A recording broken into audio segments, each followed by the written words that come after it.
Programme میں join کرنے کا. دھماکے ہوئے اس حوالے سے الرٹ آلریڈی موجود تھا اور کیا حفاظتی اقدامات اس سے پہلے کچھ لیے گئے تھے اور ابھی تک لیٹسٹ اپڈیٹس کیا ہیں, کتنی کیجویلٹیز ہیں؟ شکریہ ارشد شریف صاحب. دھماکے سے پہلے بالکل تھریٹ موجود تھے. آج دوسرا دن تھا کہ مسلسل تھریٹ الرٹ چل رہے تھے کہ جیسے امریکہ اور برطانیہ نے باقاعدہ اپنے شہریوں کو جو ہے وہ اعلامیہ جاری کیا تھا کہ ان کے شہری جو ہے وہ کابل ایئرپورٹ کی طرف سفر نہ کریں. تو تھریٹ موجود تھا, لیکن اس کے باوجود جو ہے وہ افغان عوام کی ایک جمع غفیر جو تھی وہ آج کابل ایئرپورٹ کی جانب جو ہے ان کی جو ہے وہ آئے ہوئے تھے اور کابل ایئرپورٹ پہ جو ہے وہ عوام کا تانتا باندھا ہوا تھا. تقریباً 20 سے 25 ہزار کے قریب جو افغان شہری تھے وہ آج کابل ایئرپورٹ کی طرف جو تھے وہ آئے ہوئے تھے.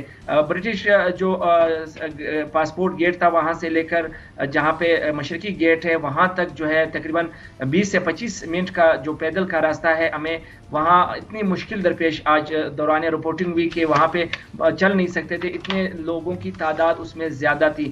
بات کی جائے سیکیورٹی تھریٹ کے بعد جو انہوں نے سیکیورٹی اقدامات کی تو ارشد شریف صاحب سیکیورٹی اقدامات امارت اسلامی کی طرف سے اٹھائے گئے تھے اور 2 چیک پوائنٹ تھے اور ان دونوں چیک پوائنٹ پہ متعدد بار جو ہے وہ شہریوں کو جو ہے وہ روکتے تھے, لیکن شہریوں کی تعداد اتنی زیادہ تھی کہ وہ دوسرے راستوں سے جو تھے وہ مشرقی گیٹ کی طرف بڑھتے تھے. مشرقی گیٹ کے ہی کیجویلٹیز کی کوئی اپڈیٹ آئی ہے کہ کتنی ہلاکتیں ہوئی ہیں, کتنے زخمی ہوئے ہیں؟ کوئی امریکن فوجی بھی زخمی ہوئے ہیں, ان کی کیجویلٹیز کی فگر بھی آئی ہیں, دیگر کچھ ہیں آپ کے پاس اطلاعات؟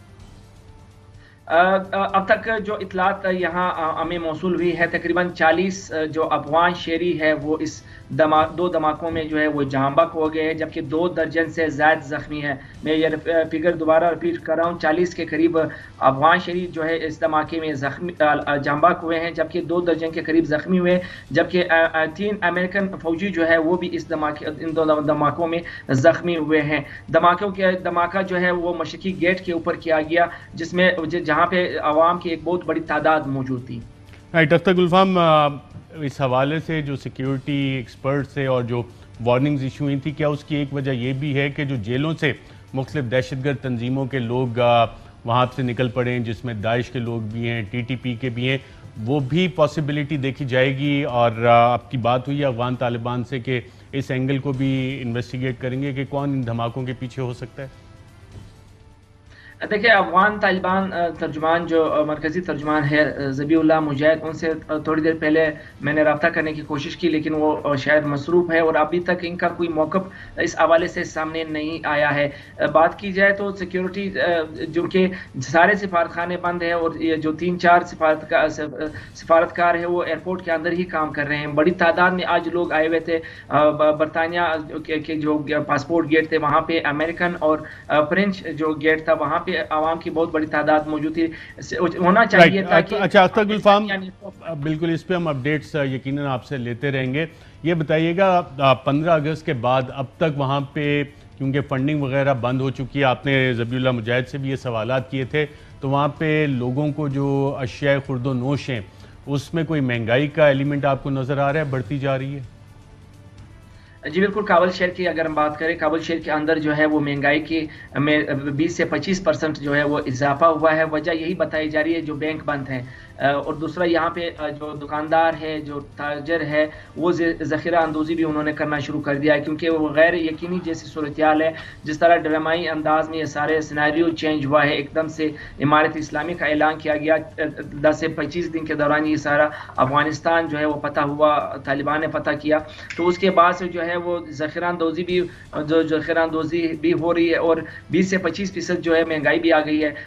کابل میں آج جو کابل سمیت آج افغانستان میں بینک کھلنے تھے, بینک نہیں کھل سکے, لیکن آج ATM کھل گئے ہیں اور ATM کو لے کر جو ہے عوام کے جو شہری تھے ان کے بڑے بڑے لائنیں لگی ہوئی تھی پیسے نکالنے کے لیے. تو ایک سہولت تو آج ان کو مل گئی ہے کہ ان کے بینکوں میں جو پیسے پڑے تھے, ان کے پاس جو پیسہ ختم ہو گیا تھا راشن خریدنے کے لیے, آج ATM کے ذریعے افغان شہریوں نے جو ہے اپنے پیسے نکال کر اپنے روزمرہ سامان جو ہے وہ خریدا. ٹھیک ہے. افغان طالبان کا کوئی بیان بھی سامنے آیا ہے دھماکوں کے حوالے سے, اور اس علاقے جہاں پہ دھماکہ ہوا ہے اس کی سیکیورٹی کیا امریکن فورسز کے پاس تھی, اور کوئی بیان آپ کی نظر سے گزرا ہے اس حوالے سے؟ ابھی تک ایسے بیان میں نظر سے نہیں گزرا، لیکن یہ ذمہ داری بالکل جس طرح اگر آیا بھی ہو تو یہ ذمہ داری بالکل امریکن فورسز کی تھی، کیونکہ کابل ایئرپورٹ کا چارج جو ہے وہ جو امریکن فورسز کی ہے، لیکن عوام کو وہاں پہ اکٹھا کرنا، ان کو بلانا بھی امریکہ اور ان کی اتحادوں کا ہی کارستانی ہے۔ انہوں نے ہی ان عوام کو بلایا، ان کو جانسا دیا کہ آئیں ہمارے پاس، ہم آپ کو پناہ کے لیے لے کے جاتے ہیں۔ لیکن یہ عوام اتنی زیادہ تعداد میں آئے کہ آج ہم نے دیکھا کہ بڑا ایک نالا تھا۔ بالکل ٹھیک ہے۔ اچھا، اس دھماکے کے بعد اختر گلفام کیا یہ بھی نیٹو فورسز اور جو سیکیورٹی تھی وہاں سے فوجیوں کو ہٹا دیا گیا؟ اب سیکیورٹی کون دیکھے گا ان گیٹس کی؟ ابھی تک وہاں پہ جو ہے ان گیٹس کی کوئی سیکیورٹی نہیں ہے، البتہ کابل ایئرپورٹ کی طرف جانے والی تمام راستے جو ہے وہ طالبان نے جو ہے وہ بند کر دیے گئے ہیں۔ اب تک جو ہے وہ 40 افراد اس دھماکوں میں جو ہے وہ جاں بحق ہوئے ہیں، جبکہ اس میں 5 امریکن فورسز کے اہلکار بھی زخمی ہوئے ہیں۔ رائٹ، بہت شکریہ اختر گلفام ہمیں شرکت کرنے کا اور کابل کے حوالے۔ اہم ترین خبریں اب ایک کلک کی دوری پر، ہر لمحہ باخبر رہنے کے لیے سبسکرائب کریں ہمارا یوٹیوب چینل۔ اپنے موبائل فون سے ملکی اور بین الاقوامی اہم خبروں تک رسائی کے لیے ڈاؤن لوڈ کیجیے موبائل ایپ۔ باموثوق ذرائع سے مصدقہ خبروں، تجزیوں اور تبصروں سے مستفید ہونے کے لیے وزٹ کیجیے پاکستان کی سب سے بڑی news website ARY news. پہنچا رہا ہے خبریں سب سے پہلے آپ تک، تاکہ آپ رہیں ہر لمحہ باخبر۔